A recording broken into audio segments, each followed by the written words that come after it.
어제 말씀의 내용은 빌닷이 요백에 하는 말이 도움이 안 되고 빌닷의 지식은 참 지식이 아니라고 비꼬면서 하나님의 능력과 지혜로 하나님은 욥 자신을 잘 알고 계시고 또 그 하나님께서 자신을 변론해 주실 것을 확신하는 그런 말씀이었습니다. 오늘 11월 17일 수요일 말씀은 욥기 27장 1절부터 12절까지 말씀입니다. 하나님께 맹세하여서 자신의 결백을 주장하며 악한 자는 하나님 앞에 소망이 없다. 그래서 자신은 악하지 않은 자신은 하나님께 소망을 둔다라는 의도로 변론. 함께 읽겠습니다. 시작. 욥이 또 풍자하여 이르되 나의 정당함을 물리치신 하나님, 나의 영혼을 괴롭게 하신 전능자의 사심을 두고 맹세하노니 나의 호흡이 아직 내 속에 완전히 있고 하나님의 숨결이 아직도 내 코에 있느니라. 결코 내 입술이 불의를 말하지 아니하며 내 혀가 거짓을 말하지 아니하리라. 나는 결코 너희를 옳다 하지 아니하겠고 내가 죽기 전에는 나의 온전함을 버리지 아니할 것이라. 내가 내 공의를 굳게 잡고 놓지 아니하리니 내 마음이 나의 생애를 비웃지 아니하리라. 나의 원수는 악인 같고 같이 되고 일어나 나를 치는 자는 불의한 자같이 되기를 원하노라. 불경건한 자가 이익을 얻었으나 하나님이 그의 영혼을 거두실 때에는 무슨 희망이 있으랴. 환난이 그에게 닥칠 때에 하나님이 어찌 그 부르짖음을 들으시랴. 그가 어찌 전능자를 기뻐하겠느냐. 항상 하나님께 부르짖겠느냐. 하나님의 솜씨를 내가 너희에게 가르칠 것이요 전능자에게 있는 것을 내가 숨기지 아니하리라. 너희가 다 이것을 보았거늘 어찌하여 그토록 무익한 사람이 되었는고. 아멘.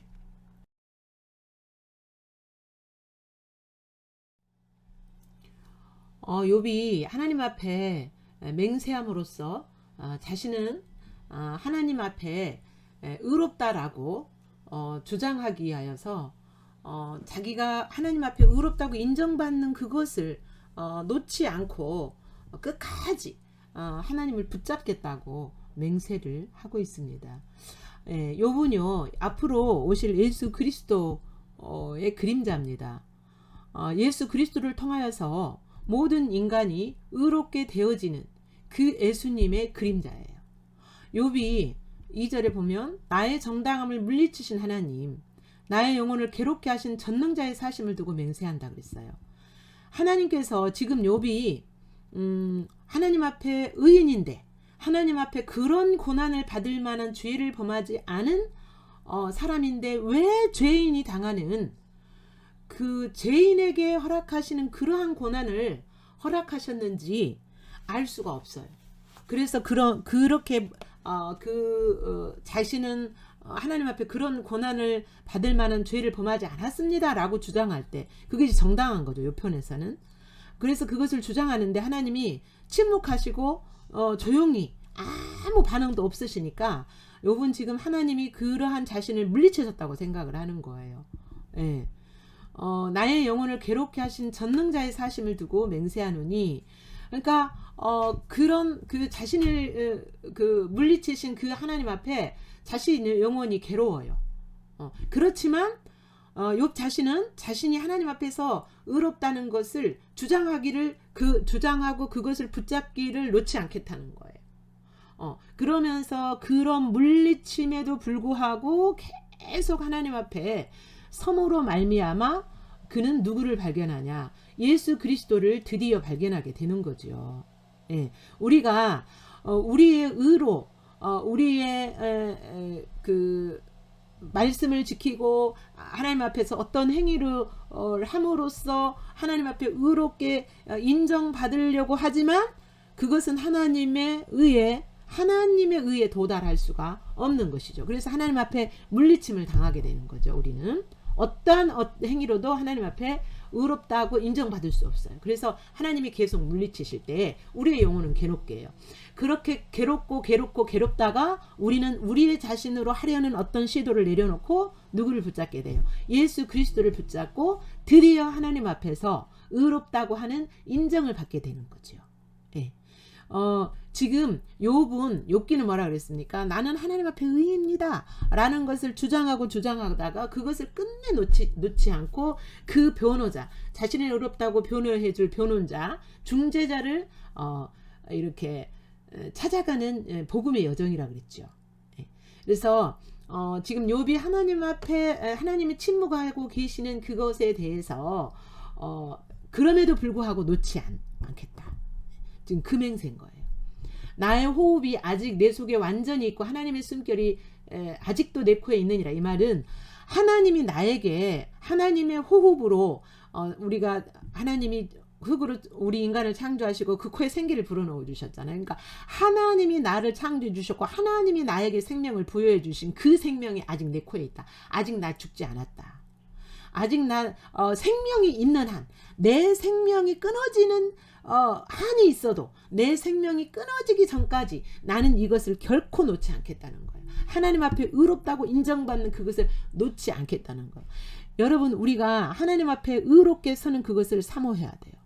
의로운 자로 서서 하나님을 찬양하고, 의로운 자로 인정받고 하나님의 사랑을 받고, 의로운 자로 인정받고 하나님의 은혜를 받고, 이런 갈망함이 있어야 돼요. 욥이 지금 고난 가운데서 그것이 인간에게 우리 인간에게 가장 필요하다는 하는 것이 그거라는 것을 욥은 철저하게 깨달은 거예요. 욥은 그것을 놓지 않겠다는 거예요. 그러면서 4절에 보니까 결코 내 입술이 불의를 말하지 아니하며 내가 거짓을 말하지 않겠다. 이 말은 내가 맹세한 것은 내가 저버리지 않겠다는 거예요.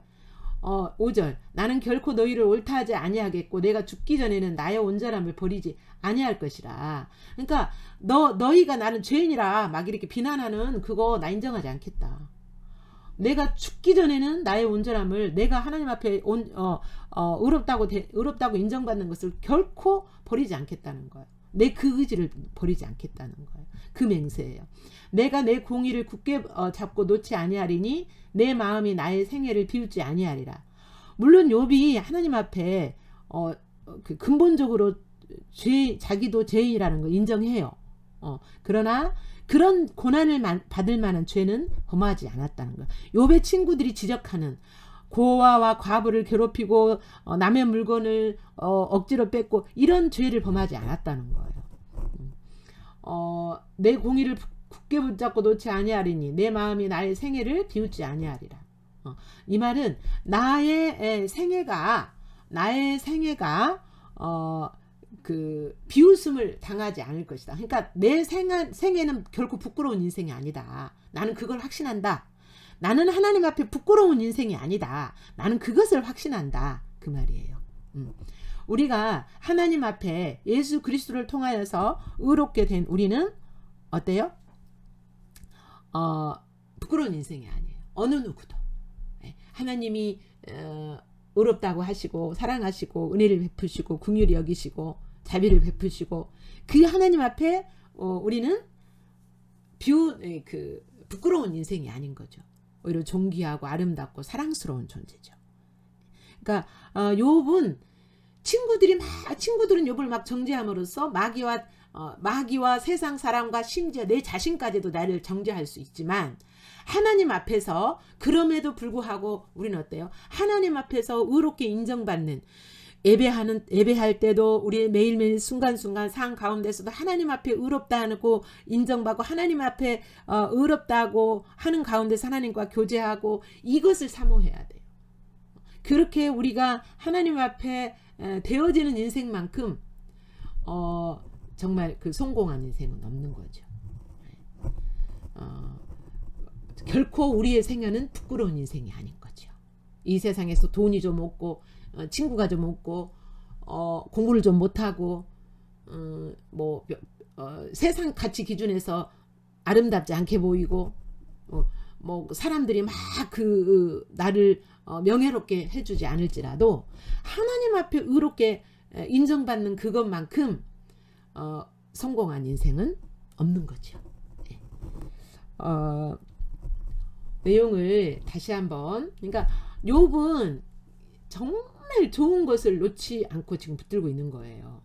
그 어떤 것보다도, 잃어버린 자식보다도, 잃어버린 재산보다도 이것을 가장 소중하게 지금 여기고 있는 거죠. 오직 하나님 앞에서, 오직 예수 그리스도를 통하여서 의롭게 되어지는 복음의 여정을 지금 조금씩 복음의 눈뜨기, 눈을 떠가는 거죠. 욥이 뭐 복음을 완전히 알았다 하는 것은 아니지만, 예, 우리 내용을 생각하면서 다시 한번 읽겠습니다. 시작. 욥이 또 풍자하여 이르되 나의 정당함을 물리치신 하나님, 나의 영혼을 괴롭게 하신 전능자의 사심을 두고 맹세하노니 나의 호흡이 아직 내 속에 완전히 있고 하나님의 숨결이 아직 내 코에 있느니라. 결코 내 입술이 불의를 말하지 아니하며 내 혀가 거짓을 말하지 아니하리라. 나는 결코 너희를 옳다 하지 아니하겠고 내가 죽기 전에는 나의 온전함을 버리지 아니할 것이라. 내가 내 공의를 굳게 잡고 놓지 아니하리니 내 마음이 나의 생애를 비웃지 아니하리라.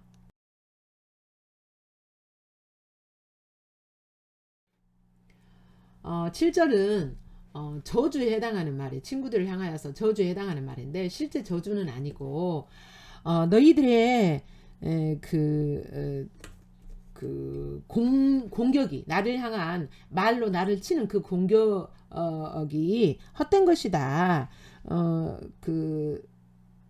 잘못됐다 라는 것을, 나는 그런 죄인이 아니야 라는 것을 강하게 주장하기 위한 수사학적인 하나의 표현인 거죠. 시적인 표현, 수사학적인 표현. 7절, 나의 원수는 악인 같고 같이 되고 일어나 나를 치는 자는 불의한 자같이 되기를 원한다. 그러니까 나의 원수같이 또 불의한 자같이 그렇게 되기를 원한다. 그 말은 어떻게 보면 하나님 앞에 그 악인이고 불의한 자처럼 이렇게 말하면서 저주하는 말인데, 저주라기보다 그러니까 자신의 무죄성을 지금 주장하기 위해서 강하게 말하는 거죠. 8절, 불경건한 자가 이익을 얻었으나 하나님이 그 영혼을 거두실 때는 무슨 희망이 있겠느냐. 불경건한 자는 뭐예요? 하나님을 인정하지 않고 하나님의 영광, 존귀함, 그 능력, 권세 이런 것을 인정하지 않고 살아가는 사람들이죠. 그러니까 하나님을 버린 사람들이에요. 그러니까 하나님을 버린 사람들은 이 세상에서는 떵떵거리고 살고 자신들이 잘났다고 하지만 죽을 때에는 아무 소망이 없다라는 거예요. 그 다음에 9절, 환난이 그에게 닥칠 때에 하나님이 어찌 그의 부르짖음을 들으시랴. 하나님이 기도해도 응답하시지 않는다는 거지요. 10절, 그가 어찌 전능자를 기뻐하겠느냐. 항상 하나님께 부르짖겠느냐. 그러니까 하나님이 그의 영혼을 거두실 때 소망이 안 되고 하나님이 그의 기도를 듣지 않는다는 거예요. 불경건한 자는. 그러니까 악인을 하나님은 결국은 심판하신다는 거예요. 10절, 그가 어찌 전능자를 기뻐하겠느냐. 하나님을 기뻐하지 않는다는, 하나님을 인하여서 기뻐하지 않는다는 거죠. 악한 자들, 불경건한 자들은 세상에 있는 것들을 취할 때 기뻐하고 세상에 있는 것들을 기뻐하는 거죠. 그리고 그들은 하나님께 기도하지도 않아요. 하나님을 인정하지 않으니까 하나님께 기도하지 않죠. 이렇게 그러니까 불경건한 자를, 친구들을 불경건한 자로 지금 취급하는 거죠. 11절, 하나님의 솜씨를 내가 너희에게 가르칠 것이다. 내가 하나님이 만드신 피조물을 통하여서, 아까 그 하나님의 피조 세계에서 통치하시고 다스리시는 하나님의 영광과 그 지혜에 대해서 어제 그 큐티 내용에서 우리가 살펴봤죠. 그러니까 하나님의 솜씨, 하나님이 만드신 피조물들을 통하여서 내가 너희를 가르칠게. 전능자에게 있는 것을 내가 숨기지 아니하리라. 그러니까 전능하신 하나님의 그 피조 세계를 통하여서 배운 것을 내가 너희에게 진짜로 가르칠게. 너희가 알고 있는 것은 피상적인 것이고 지적인 것이다. 진짜로 경험을 통하여서 하나님을 안 것이 아니다. 이렇게 말하는 거예요. 12절, 너희가 다 이것을 보았거늘, 너희가 이것을 이제 보았다는 것은 들어서 배웠다는 거죠. 들어서 배웠다는 거예요. 어찌하여 그토록 무익한 사람이 되었는고. 너희는 지금 듣고 이렇게 피조 세계에서 보았을지라도 실제적인 지식이 아니다. 너희들은 어떤 상황에서 그것을 지식을 대입할 때에 전혀 어떤 상황을 해결해 줄 수 있는 진짜 참 지식이 참 지혜가 아니다 라고 말하는 거지요. 너희가 지혜롭다고 스스로 생각할지 모르지만, 그리고 하나님의 솜씨를 알고 있다고 할지 모르지만, 너희의 지식은 참 지식이 아니라, 어떤 상황이 닥쳤을 때 하나님의 길을, 하나님의 뜻을 알 수 없는, 분별할 수 없는 그러한 무익한 지식이라는 거예요. 지적인 알미라는 거죠. 그래서 하나님 불경건한 자로 지금 취급하고 있습니다. 그러니까 악한 자가 하나님 앞에서는 소망이 없고, 하나님을 믿지 않는 그런 악한 자들은 하나님께 소망을 둘 수가 없다라는 내용입니다. 내용을 생각하면서 한번 다시 읽겠습니다. 시작. 나의 원수는 악인같이 되고, 일어나 나를 치는 자는 불의한 자같이 되기를 원하노라. 불경건한 자가 이익을 얻었으나 하나님이 그의 영혼을 거두실 때에는 무슨 희망이 있으랴. 환난이 그에게 닥칠 때에 하나님이 어찌 그의 부르짖음을 들으시랴. 그가 어찌 전능자를 기뻐하겠느냐. 항상 하나님께 부르짖겠느냐. 하나님의 솜씨를 내가 너희에게 가르칠 것이요 전능자에게 있는 것을 내가 숨기지 아니하리라. 너희가 다 이것을 보았거늘 어찌하여 그토록 무익한 사람이 되었는고.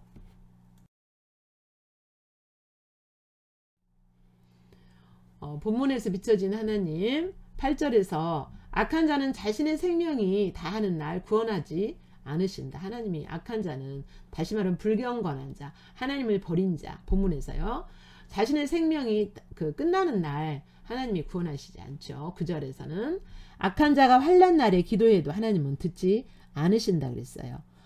오늘 비춰진 하나님을 여러분 바라보시면서 하나님의 마음을 여러분을 향한 하나님의 마음을 이렇게 바라보시면서 여러분 반응하면서 하나님께 반응하세요. 하나님께 반응하면서, 그 하나님께 반응하면서 묵상합니다.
오늘 본문을 통하여서 배울 교훈은 어려운 일을 당하고 핍박을 당할 때 최고의 재판관이신 하나님께 아뢰고 하나님을 믿어야 한다라는 거예요. 그것을 놓지 말아야 된다는 거예요. 인생이 타락함으로 시작된 죄와 고통의 끊임없는 문제는 구세주이신 예수 그리스도께서 인류의 죄를 대속하시고 완전히 승리해 놓으셨고 해결됐다는 것입니다.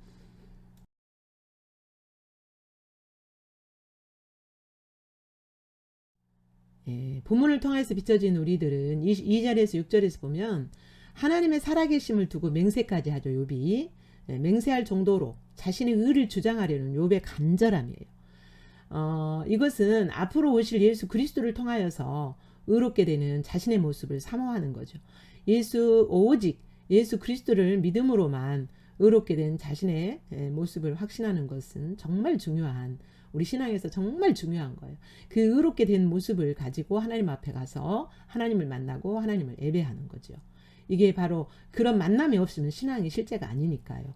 8절에서 욥은 친구들뿐 아니라 일반적인 악인들까지 포함해서 욥이 고난당하면서 인류의 고난과 악의에 대한 중요한 진리를 깨닫게 되는 것을 볼 수가 있어요. 그 진리들을 인류의 그 고난, 인류의 악, 또 의에 대한 그런 진리, 중요한 진리들을 욥의 고난을 통하여서 점점 이렇게 하나님 밝혀주시죠. 10절에서는 악한 자는 하나님을 기뻐하지 않는 자, 하나님을 믿지 않는 자죠. 11절에서 전능하신 하나님이 하시는 일을 말해주겠다 이렇게 욥이 말하는 것을 통하여서 친구들은 신학적으로는 옳지만 참 지식이 아니라고 욥이 결론 짓죠. 왜냐? 그 친구들의 지식은, 지혜는 경험해보지 못한 지식이에요. 지적인 지식. 12절에서 너희가 하나님을 지식으로 알지만 실제는 아무 유익이 없는 지식이다 라고 말을 했죠. 오늘 비춰진 여러분 자신의 모습 정직하게 그 진리 앞에 대면하면서 주님 앞에서 반응하심이고 그 반응할 내용들을 기록하시면서 묵상하십니다.